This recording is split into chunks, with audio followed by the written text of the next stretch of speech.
एक बार की बात कहता हूँ। मित्र बाजार गए तो थे कोई एक मामूली चीज लेने, पर लौटे तो एकदम बहुत से बंडल पास थे। मैंने कहा, ये क्या? बोले, ये जो साथ थीं। उनका आशय था कि ये पत्नी की महिमा है। उस महिमा का मैं कायल हूं। आदिकाल से इस विषय में पति से पत्नी की ही प्रमुखता प्रमाणित है, और ये व्यक्तित्व का प्रश्न नहीं, स्त्रीत्व का प्रश्न है। स्त्री माया न जोड़े तो क्या मैं जोड़ूं? फिर भी सच सच है, और वो ये है कि इस बात में पत्नी की ओट ली जाती है। मूल में एक और तत्व की महिमा सविशेष है। वो तत्व है मनी बैग, अर्थात पैसे की गर्मी या एनर्जी। पैसा पावर है, पर उसके सबूत में आसपास माल टाल न जमा हो तो क्या वो खाक पावर है? पैसे को देखने के लिए बैंक हिसाब देखिए, पर माल असबाब मकान कोठी तो अनदेखे भी दिखते हैं। पैसे की उस परचेजिंग पावर के प्रयोग में ही पावर का रस है। लेकिन नहीं, लोग संयमी भी होते हैं। वो फिजूल सामान को फिजूल समझते हैं। वो पैसा बहाते नहीं हैं और बुद्धिमान होते हैं। बुद्धि और संयम पूर्वक वो पैसे को जोड़ते जाते हैं। वो पैसे की पावर को इतना निश्चय समझते हैं कि उसके प्रयोग की परीक्षा उन्हें दरकार नहीं है। बस खुद पैसे के जुड़ा होने पर उनका मन गर्व से भरा फूला रहता है। मैंने कहा, ये कितना सामान ले आए? मित्र ने सामने मनी बैग फैला दिया। कहा, ये देखिए, सब उड़ गया। अब जो रेल टिकट के लिए भी बचा हो। मैंने तब तय माना कि और पैसा होता और सामान आता। वो सामान जरूरत की तरफ देखकर नहीं आया, अपनी परचेजिंग पावर के अनुपात में आया है। लेकिन ठहरिए, इस सिलसिले में एक और भी महत्व का तत्व है जिसे नहीं भूलना चाहिए। उसका भी इस कर्तव्य में बहुत कुछ हाथ है। वो महत्व है बाजार। मैंने कहा, ये इतना कुछ नाहक ही ले आए? मित्र बोले, कुछ न पूछो यार, बाजार है कि शैतान का जाल है। ऐसा सजा सजा कर माल रखते हैं कि कोई बेहया ही हो जो ना फंसे। मैंने मन में कहा, ठीक, बाजार आमंत्रित करता है कि आओ, मुझे लूटो और लूटो, सब भूल जाओ, मुझे देखो। मेरा रूप और किस लिए है? मैं तुम्हारे लिए हूं। नहीं कुछ चाहते हो तो भी देखने में क्या हरज है? अजी आओ भी। इस आमंत्रण में ये खूबी है कि आग्रह नहीं है। आग्रह तिरस्कार जगाता है, लेकिन ऊंचे बाजार का आमंत्रण मूक होता है और उससे चाह जगती है। चाह मतलब अभाव। चौक बाजार में खड़े होकर आदमी को लगने लगता है कि उसके अपने पास काफी नहीं है, और चाहिए और चाहिए। मेरे यहाँ कितना परिमित है और यहाँ कितना अतुलित है। उफ! कोई अपने को न जाने तो बाजार का ये चौक उसे कामना से विकल बना छोड़े। विकल क्यों? पागल। असंतोष, तृष्णा और ईर्ष्या से घायल कर मनुष्य को सदा के लिए ये बेकार बना डाल सकता है। एक और मित्र की बात है। ये दोपहर के पहले के गए गए बाजार से कहीं शाम को वापस आए, और आए तो खाली हाथ। मैंने पूछा, कहाँ रहे? बोले, बाजार देखते रहे। मैंने कहा, बाजार को देखते क्या रहे? बोले, क्यों, बाजार? तब मैंने कहा, पर लाए तो कुछ नहीं। बोले, हाँ, पर यह समझ ही ना आता था कि लूं तो क्या। सभी कुछ तो लेने को जी होता था। कुछ लेने का मतलब था शेष सब कुछ को छोड़ देना, पर मैं कुछ भी नहीं छोड़ना चाहता था, इसीलिए मैं कुछ भी न ले सका। मैंने कहा, खूब। पर मित्र की बात ठीक थी। अगर ठीक पता नहीं है कि क्या चाहते हो तो सब ओर की चाह तुम्हें घेर लेगी, और तब परिणाम त्रास ही होगा, गति नहीं होगी, न कर्म। बाजार में एक जादू है। वो जादू आंख की राह काम करता है। वो रूप का जादू है। पर जैसे चुंबक का जादू लोहे पर ही चलता है, वैसे ही इस जादू की भी मर्यादा है। जेब भरी हो और मन खाली हो, ऐसी हालत में जादू का असर खूब होता है। जेब खाली हो पर मन भरा ना हो तो भी जादू चल जाएगा। मन खाली है तो बाजार की अनेकानेक चीजों का निमंत्रण उस तक पहुंच जाएगा। कहीं हुई उस वक्त जेब भरी, तब तो फिर वो मन किसकी मानने वाला है। मालूम होता है ये भी लूं वो भी लूं, सभी सामान जरूरी और आराम को बढ़ाने वाला मालूम होता है, पर ये सब जादू का असर है। जादू की सवारी उतरी कि पता चलता है कि फैंसी चीजों की बहुतायत आराम में मदद नहीं देती, बल्कि खलल ही डालती है। थोड़ी देर को स्वाभिमान को जरूर सेंक मिल जाता है, पर इससे अभिमान की, गिल्टी की और खुराक ही मिलती है। जकड़ रेशमी डोरी की हो तो रेशम के स्पर्श के मुलायम के कारण क्या वो कम जकड़ होगी? पर उस जादू की जकड़ से बचने का एक सीधा सा उपाय है। वो ये है कि बाजार जाओ तो खाली मन न हो, मन खाली हो तो बाजार न जाओ। कहते हैं लू में जाना हो तो पानी पीकर जाना चाहिए। पानी भीतर हो, लू का लूपन व्यर्थ हो जाता है। मन लक्ष्य में भरा हो तो बाजार भी फैला का फैला ही रह जाएगा। तब वो घाव बिल्कुल नहीं दे सकेगा, बल्कि कुछ आनंद ही देगा। तब बाजार तुमसे कृतार्थ होगा, क्योंकि तुम कुछ न कुछ सच्चा लाभ उसे दोगे। बाजार की असली कृतार्थता है आवश्यकता के समय काम आना। यहाँ एक अंतर चीन लेना बहुत जरूरी है। मन खाली नहीं रहना चाहिए। इसका मतलब ये नहीं कि वो मन बंद रहना चाहिए। जो बंद हो जाएगा वो शून्य हो जाएगा। शून्य होने का अधिकार बस परमात्मा का है, जो सनातन भाव से संपूर्ण है। शेष सब अपूर्ण है। इससे मन बंद नहीं रह सकता। सब इच्छाओं का निरोध कर लोगे, ये झूठ है। और अगर इच्छा निरोध इस तप का ऐसा ही नकारात्मक अर्थ हो तो वो तप झूठ है। वैसे तप की राह रेगिस्तान को जाती होगी, मोक्ष की राह वो नहीं है। ठाट देकर मन को बंद कर रखना जड़ता है। लोभ का ये जीतना नहीं है कि जहां लोभ होता है यानी मन में, वहां नकार हो। ये तो लोभ की ही जीत है और आदमी की हार।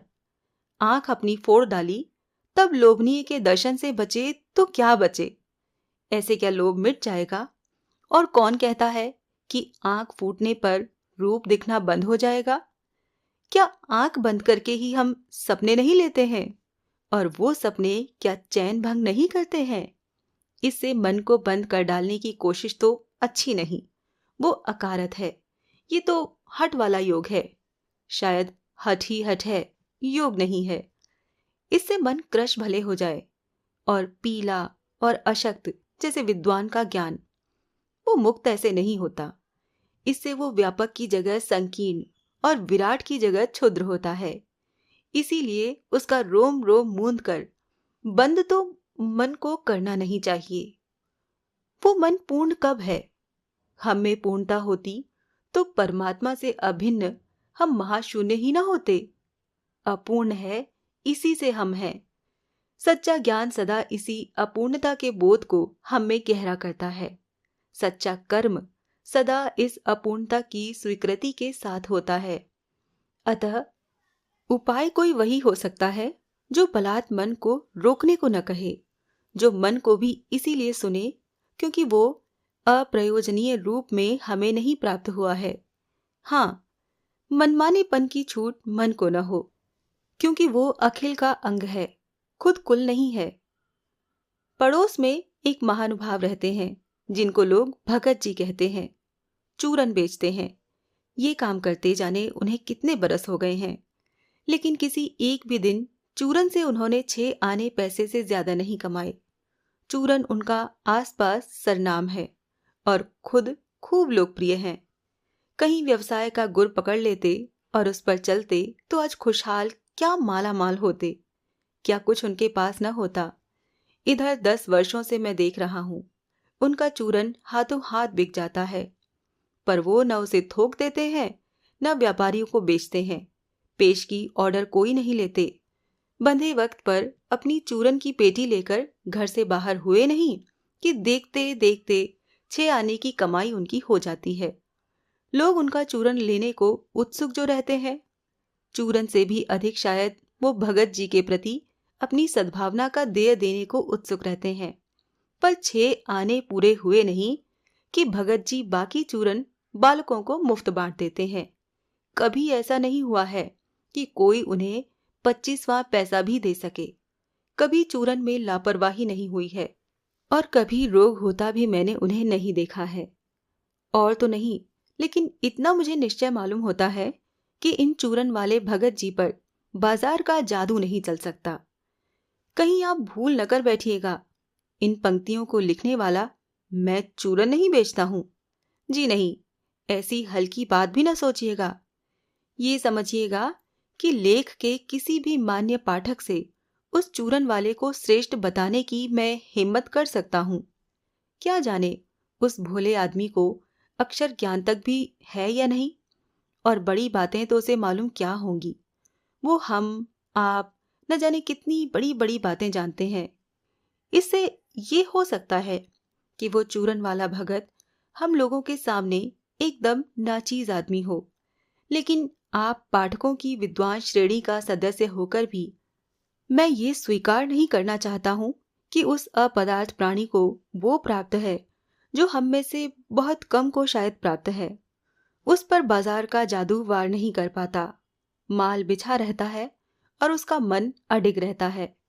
पैसा उससे आगे होकर भीख तक मांगता है कि मुझे ले लो, लेकिन उसके मन में पैसे पर दया नहीं समाती। वो निर्मम व्यक्ति पैसे को अपने आहत गर्भ में बिलखता ही छोड़ देता है।